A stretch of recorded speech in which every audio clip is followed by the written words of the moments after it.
Hi everyone.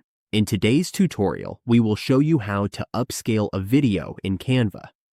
If you want to improve the quality or adjust the size of your video for better clarity, we will walk you through the simple steps to get it done.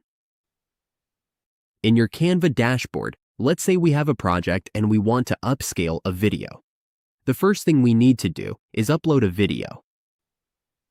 Just click on Uploads and add the video to your Canva project. To upscale it, we will start by resizing. We can upscale by resizing the video. We can also stretch it, make it smaller, or place it anywhere on the canvas. We can also cut the video into smaller clips if needed. We can adjust the size here, and we can rotate the video depending on our preferences.